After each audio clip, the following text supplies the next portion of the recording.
Good morning. I'm a lawyer, and one of the things I come in... That's the punchline right there, isn't it? Okay. I come in contact with a lot of mentally ill people. I was associated with a probate court recently. How does someone become so delusional that they begin to exist outside the bounds of what we would call a reasonable understanding of physical reality? Assuming perception is reality, and there is a great breadth of potential reality, these individuals seem to exist on the very fringes of probability. Well, it's a really big question and it would require a really long answer to satisfy it completely, but we can give you a sense of this. First, we want to say to you, nothing is true, but that someone's perception has not made it true. In other words, what you perceive and the reality that you expect eventually becomes your manifestational reality. So, we liked your specific choice of words about on the outside boundaries of what the rest of us have sort of concluded is normal. There are large numbers of people who come forth, and in larger numbers now than we've ever seen before, who are not so willing to be compliant. They are understanding that they are creators, and they are really interested in discovering their own guidance system, and they're not so interested in being guided by those who clearly cannot guide them, and they are born with those powerful intentions. Let's say that you are born into a family who has very specific ways of going about things, and they've managed to have certain levels of success, and everybody's sort of proud of the way they live. And you are born into this family who now expect you to follow along the same lifestyle lines. Well, more and more people are finding incompliant people in their families because these energies that are coming forth are wanting to make the statement that variety is important and that conforming to somebody else's idea is setting aside your own guidance system and not allowing you to fulfill your reason for being. The perfect scenario from our point of view is you're born into this body, into a stable environment where you're cared for and loved and fed well.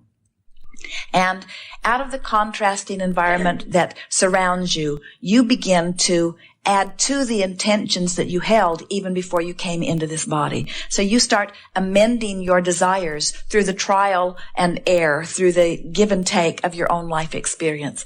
And you begin saying, this is what I prefer, this is who I'm becoming. And source energy goes right along with that and becomes that. Then what life is really about is you now finding a way through trial and error again of closing that gap and becoming the person that your life experience has helped you to decide that you want to become. Well, if everyone was left to their own devices and you were wanting to feel good as you all are and you were just gravitating toward the thoughts and words and deeds that felt good, everyone would rather easily become the fulfiller of their own desires that are born out of their own life experience. But then imagine this youngster having this experience and launching these rockets of desires, being born in a very confining family that says, no, you don't get to play music just because you like it, and you don't get to play computer games just because you like it. Everybody in this family is a doctor, or everybody in this family has a college degree, and you must too. And so this person is asked to step outside of their own vibrational relativity guidance, and they find themselves trying to serve somebody else's intentions. Well, sometimes these energies or souls or whatever you want to call it are born with such intensity, with such a determination not to conform but to march to the beat of their own drum, that they manage to hold themselves apart only to bring upon themselves stronger reinforcements from those around them that are insistent that they conform. And the reason that there are so many masses around that are insisting that people conform, even as you asked the question, you made it sound like those that are on the inside of that are normal are the way we really want it to be. We really don't want them to be on the outside fringes of what we call normalcy, and we certainly understand that. So what happens is society sort of just wants that conformity too, and parents certainly want it, and teachers certainly want it. And the reason they do is because when you look at something that makes you feel good, you want more of it. You want to support it and vote for it and encourage it. When you look at something that makes you feel bad, you want it to go away. You want to get rid of it. And so most of humans are attempting to do the impossible, which is to modify or change the conditions so that people can have better feeling response to it. So there are huge movements that are trying to insist that people do conform. You talk about living in a free society, but there are so many demands that are made on so many of you. You are far from making decisions based upon what you want. The majority of your decisions are based upon how well somebody else will approve or applaud or appreciate or opposite of what you are doing. So now, what happens is someone who is a very strong energy, who has come forth with a deliberate intention to teach autonomy, to teach self-survival, to teach self-empowerment, is born into an environment where they are inspired to all kinds of things that are different than what most other people are inspired to. And when they attempt to go that way, society wants them not to in some way. And sometimes by society, it can just be a controlling mother, a very well-meaning mother who wants her child to fit in, or a very well-meaning teacher who wants the child to conform and be easier to handle.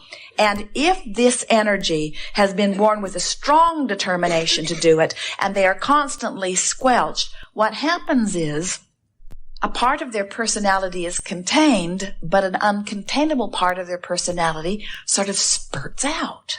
And then almost as soon as you contain that, it spurts out again. In other words, every bit of that is about this restless soul who wants to live his own different experience in a society that is so sure that his different experience will be a threat to them, that then they insist upon his conformity, but they can't manage it because he's going to find another way and another way and another way not to conform.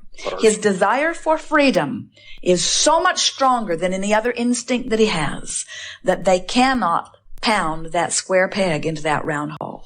Well, our response many times is to lock somebody up, is to take somebody and put them in an insane asylum. Because they are less concerned about his well-being than they are about his response to their well-being. And that's all right because everyone is selfishly wired. But what's really screwy about all of this is that the society at large and so many people involved don't realize that their well-being is not contingent upon what this person does or does not do. In other words, a teaching across the board of self-empowerment will cause them not to need to try to control the conditions for their own well-being. Can you see how as more and more people discover this emotional guidance scale, and as more and more people become consciously aware of their own emotional guidance system, and as more and more people discover that my personal happiness is not dependent upon anything that you do or don't do, now I'm finally, for the first time, free. And it isn't until I really feel free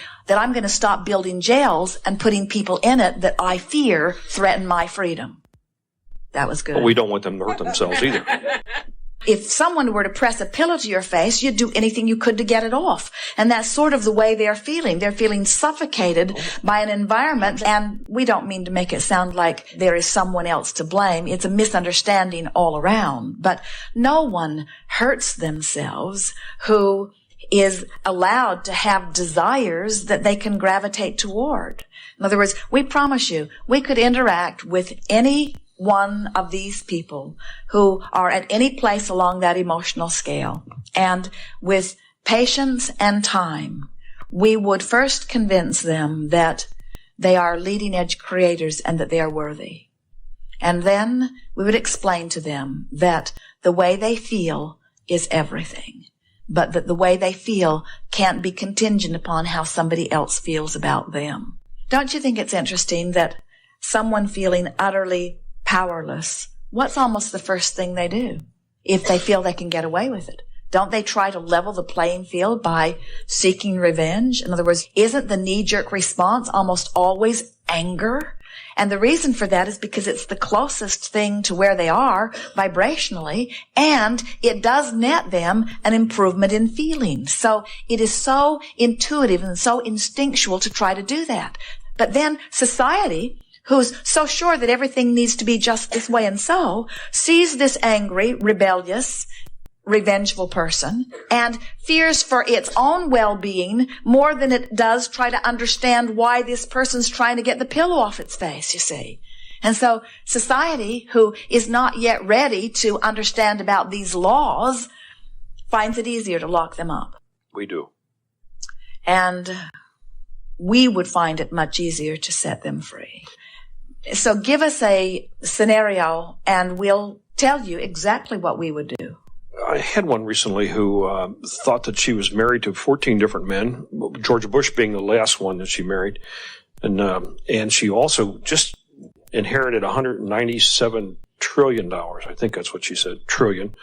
And she owns all the steel companies in the United States. And she's, this delusional area that she's in is so broad that there's no way that I could find to help her. All right, so here's what we would say. We would say to her, you're really on the right track because everything that you see in this universe was preceded by thought and expectation. And so as you've been living life and you've launched these rockets, you've done such a strong job of withdrawing your attention from what is and focusing your attention upon these things that you are desiring, that your vibration is more about what you're desiring than about what is. Now, think about this in the context of what we're offering here, and then we'll really get specific about this situation. You hear us say, so here you stand, and you launch a rocket of desire, and the universe does not know the difference between reality and what you perceive as reality, because the universe is responding to your vibration. So a person is sick, and we say, well, let's imagine what it would be like to be well. Let's remember what it was like when you are well. Let's keep forking off in the direction of well. Let's just talk about wellness and not talk about sickness. Well, now that person's doctor would say, Abraham, you're asking this person to be delusional. You're not asking this person to face reality. You're asking this person to hold thoughts about a reality that is not. And we would say, yes, we are. If you only think about what is, you just keep regurgitating what is. You must turn your thoughts to what you are wanting. And so what's happening is there are people being born with this knowing that are trying to dovetail it into a society of suppression. In other words, we want your client. We want anyone to know the difference between what they are fantasizing or visualizing and imagining and what actually is happening. In other words, we don't think that it is healthy for this person to really think she has 14 husbands and to really think that she owns all the steel mills. But we do not think that there's anything wrong with her fantasizing about that. And so we would work to not make her feel that she is delusional and wrong to think those thoughts. We would be working to say anything that you think will eventually, the essence of it will eventually come into fruition, you see. If you want it and can bring yourself into vibrational belief, the essence of it must come. Why do you think that she would visualize or announce or believe that she is married to George Bush? Why do I think that? Probably because it's a result of medicine. So, but why would it squirt out in that way? In other words, what's she living in her life? We'll tell you what it feels to us. She is someone who feels powerless, seeking power. So she has found who she considers and who she hears to be the most powerful man in the world, and she has coupled herself with that person. And she probably had very powerful people in her life in the beginning who would not allow her to have her own thoughts. In other words, there is always something like that at the beginning. And it is not unusual for someone who feels suppressed to then seek out something like the people who have suppressed them in order to give them back the life that they were getting from that. In other words, it's a very common thing for people to have a very suppressed experience and then look to those people who have suppressed them them as something that is a good thing rather than a bad thing, because during the process of suppression, they became completely disempowered and came to believe in the power of the one who suppressed them.